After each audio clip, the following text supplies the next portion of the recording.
నిర్ణయం తీసుకుంటే తిరిగి 4వ తారీఖు ఫిబ్రవరి 25 నాడు శాసనసభలో నివేదిక రూపంలో ప్రవేశపెట్టినటువంటి ప్రభుత్వం దీనికి సంబంధించి సహకరించిన ప్రతి ఒక్కరికి కూడా, ఎందుకంటే నిర్ణయం తీసుకొని కార్యక్రమం క్షేత్రస్థాయి దాకా పోయి పర్యవేక్షణ చేస్తూ అనేక రకాలుగా ఒడుదుడుకులు ఎదుర్కొంటూ ఈ కార్యక్రమం కొనసాగింది. అధ్యక్ష, ఇప్పుడే గౌరవ ముఖ్యమంత్రి గారు చెప్పిన ఈ కార్యక్రమం 1931 స్వాతంత్రంకు ముందు ఇటువంటి సమాచారాన్ని సేకరణ జరిగితే దాని తదుపరి ఏ బలహీన వర్గాలకు సంబంధించిన వాళ్ళు ఉన్నారో వాళ్ళంతా కూడా మేమెంతో మాకంత ఉండాలి, అసలు సమాచారం అన్ని కులాల లెక్కలేక రకరకాల ప్రభుత్వాల ఇష్టాప్రకారంగా పథకాలు వచ్చేటువంటి. అధ్యక్ష, కానీ ఎప్పుడైతే భారత్ జోడో యాత్రలో రాహుల్ గాంధీ గారు దేశం మొత్తం తిరిగినప్పుడు చాలా వర్గాలకు అసలు ప్రాతినిధ్యమే లేదు, చాలా వర్గాలకు సంబంధించినటువంటి అవకాశాలు రావాలంటే ఎవరెంతో వారికంతా తెలవాలి, వారికంత రావాల్సిందే అనేటువంటి నినాదం ఇచ్చి ఎన్నికల్లో చెప్పడం జరిగింది. అధ్యక్ష,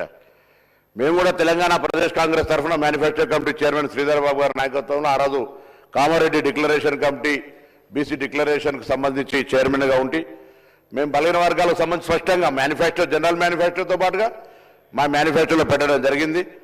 ఈ కుల సర్వేకు సంబంధించి మా ప్రభుత్వం కట్టుబడి ఉందని చెప్పిన. అధ్యక్ష, 4వ తారీఖు నాడు క్యాబినెట్ అయింది, 16 నాడు ఇదే సభలో అందరి గౌరవ సభ్యుల సహకారంతో ఈ యొక్క తీర్మానం చేసుకొని పార్లమెంట్ ఎన్నికల తర్వాత ప్రత్యేకమైనటువంటి కార్యక్రమాల ద్వారా ప్లానింగ్ డిపార్ట్మెంట్, తెలంగాణకు సంబంధించినటువంటి ప్లానింగ్ డిపార్ట్మెంట్ చీఫ్ సెక్రటరీ గారి ఆధ్వర్యంలో, సందీప్ సుల్తాన్ గారి ఆధ్వర్యంలో ఈ యొక్క కార్యక్రమాన్ని 1,00,000 పైన ప్రభుత్వ ఉద్యోగులను, బయటి వాళ్ళనో లేకపోతే ఇంకోవరికి సంబంధించిన సమాచారం కాక ఇది ఒక ప్రభుత్వ ఉద్యోగులను వాడుకొని సమాచారాన్ని సేకరించిన. అధ్యక్ష, నేను ఈ యొక్క సభలో ఇక్కడ ఉన్నటువంటి ఇంతకుముందు గౌరవ ముఖ్యమంత్రి గారు కోరినట్టుగా పెద్దలందరినీ కోరుతా ఉన్నా.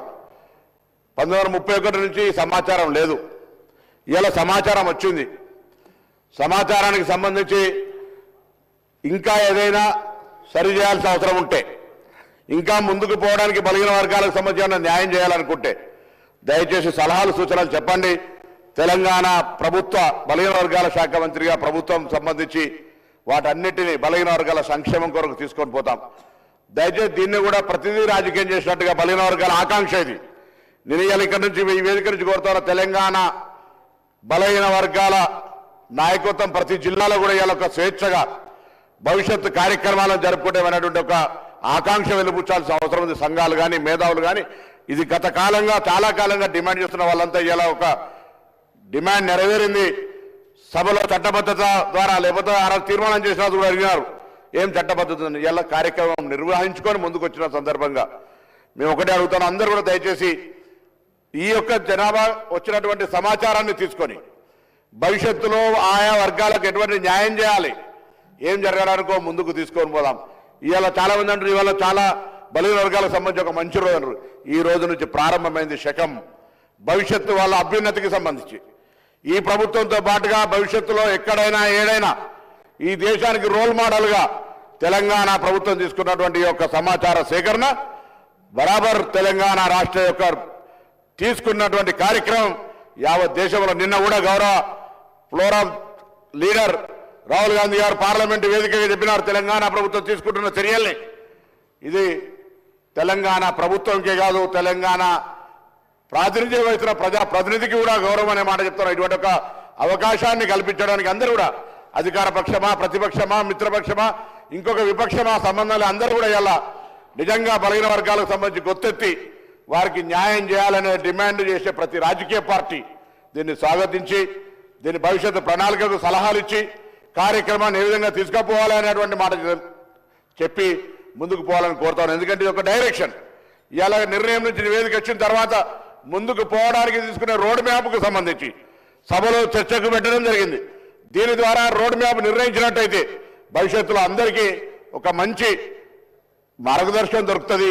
ఈ సభ తెలంగాణ వ్యాప్తంగా ఎదురు చూస్తున్నటువంటి బలహీన వర్గాలందరికీ కూడా ఒక అవకాశం వచ్చినట్టు. అధ్యక్ష, నేను 1986 మురళీధరరావు కమిషన్ వచ్చినాడు విద్యార్థిని. అధ్యక్ష, నా మాజీ బీసీ వెల్ఫేర్ మినిస్టర్ కమలాకర్ గారు, ఇప్పుడున్న కేంద్ర మంత్రి బండి సంజయ్ గారు కరీంనగర్ సంబంధించి అందరం కూడా ఆనాడు కమిషన్ మూవ్మెంట్లో పాల్గొని నిలదించినటువంటి వాళ్ళం. ఇవాళ శాసనసభ్యులుగా ప్రభుత్వంలో ఉన్నటువంటి వాళ్ళందరం కూడా ఇది ఒక చట్టం, ఒక సేకరణ, సమాచార సేకరణ జరిగి భావి తరాలకు న్యాయం జరగడానికి ఒక ప్రతినిధిగా, బలహీన వర్గాల ప్రతినిధిగా ఇలా మా ప్రభుత్వం ఇచ్చినటువంటి అవకాశాన్ని చూసి ఈ కార్యక్రమం చేపట్టడం అంటే జీవితంలో ఒక గొప్ప కార్యక్రమం అనే మాట ఈ సందర్భంగా మనం దీనికి సంబంధించి మా నాయకుడు రాహుల్ గాంధీ గారు కానీ గౌరవ ముఖ్యమంత్రి గారు కానీ ఉప ముఖ్యమంత్రి గారు కానీ కమిటీ చైర్మన్ గా మాకు మార్గదర్శకత్వం చేసినటువంటి ఉత్తమ్ రెడ్డి గారు కానీ సహచర మంత్రులు కానీ గౌరవ ప్రతిపక్ష నాయకులు కానీ ఇతర రాజకీయ పార్టీల నాయకులందరూ కూడా ఒక బలైన వర్గాల మంత్రిగా ధన్యవాదాలు తెలియజేస్తా ఉన్నా. దయచేసి భవిష్యత్ సంబంధించి కొత్త చెప్తా ఉన్నారు, అక్కడక్కడ పత్రికలు చూస్తా ఉన్నాం. వాస్తవంగా 1931 ముందు తర్వాత ఎక్కడ కూడా బీసీలకు సంబంధించిన లెక్క లేదు అధ్యక్ష. చాలా మంది చెప్తున్నారు గతం కంటే తక్కువ ఉంటే, గతం కంటే తక్కువ ముచ్చటకు రానే రాదు, ఇప్పటివరకు లెక్కనే లేదు కదా. లెక్కనే లేనప్పుడు ఇలా జరుగుతున్న లెక్క రేపు కొలమానం అవుతుంది. దీనికి సంబంధించి ఎక్కడైనా ఇంకా భవిష్యత్తులో మళ్ళీ 5 సంవత్సరాలకు 10 సంవత్సరాలకు కులగణన జరిగే సందర్భంలో అటువంటప్పుడు తప్పకుండా మార్పు అవసరం అనుకున్నాడు. పెరిగిన జనాభా ప్రకారంగా వస్తుంది.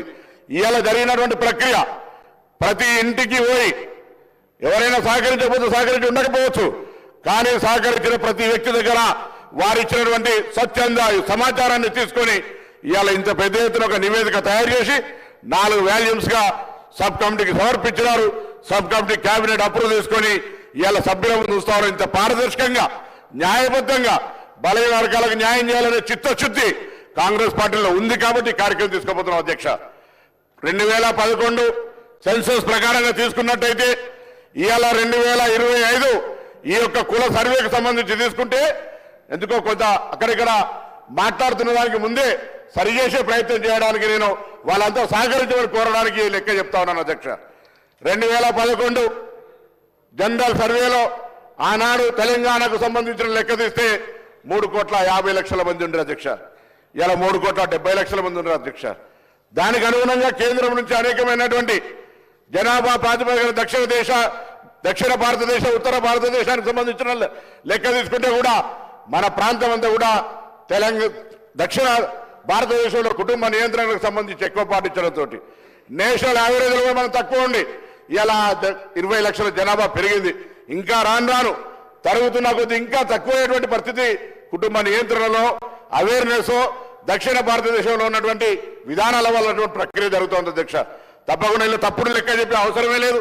ఇంత చిత్తశుద్ధిగా దాదాపు 160 కోట్ల రూపాయలు ఖర్చు పెట్టి 1,00,000 మంది ఉద్యోగులను ఉపయోగించుకొని మొత్తం ప్రభుత్వం 100% ఒక సచ్చీలతతోటి మంచి మనసుతోటి కాంగ్రెస్ పార్టీ విధానాన్ని తీసుకొని పోయింది అధ్యక్ష. నేను మళ్ళీ కోరుతా ఉన్నా, ఏదైనా అంశం ఉంటే తప్పకుండా మంచి సలహా ఇవ్వండి. డెఫినెట్లీ దాన్ని సానుకూలంగా తీసుకుపోయేటువంటి బాధ్యత తప్పకుండా బలహీన వర్గాలకు నిజంగా న్యాయం జరగాలని అనుకుంటే బలహీన వర్గాల వారికి ప్రభుత్వం భవిష్యత్తు కార్యక్రమం మంచి కార్యాచరణ తీసుకొని పోవాలనుకుంటే అన్ని రకాల సలహాలను స్వీకరించడానికి సిద్ధంగా ఉన్నాం. దయచేసి అందరినీ కూడా గౌరవ సభ్యులందరినీ హృదయపూర్వకంగా కోరుతా ఉన్నా. దీన్ని కూడా రాజకీయం చేసి నేను పొద్దున కూడా మాట్లాడుతుంటే దయచేసి ఇది ఒక సున్నితమైన అంశం. చాలా కాలంగా ఆవేదనతోటి ఎంతో మంది మేధావులు ఎంతో మంది ఉద్యమకారులు విద్యార్థి నాయకులు ఈ అంశం గురించి ఉద్యమిస్తే ఇవాళ రాహుల్ గాంధీ గారి ఆలోచనకు అనుగుణంగా ఈ ముఖ్యమంత్రి రేవంత్ రెడ్డి గారు మిగతా అందరూ కూడా కలిసి ఎవరెంతో వారికంతా అనేది తెలవాల్సిందే, దాని కొరకు ఎటువంటి బేషిజం లేదు అనే ఆలోచనతోటి ఇవాళ ఈ కార్యక్రమం తీసుకోబడ్డది అధ్యక్ష.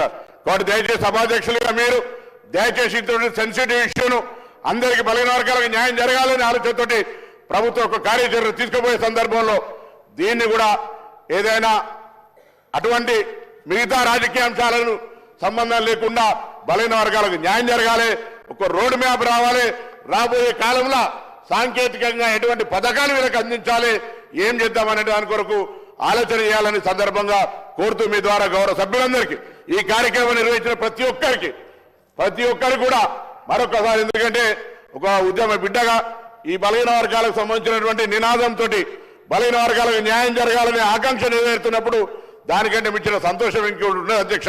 ఇవాళ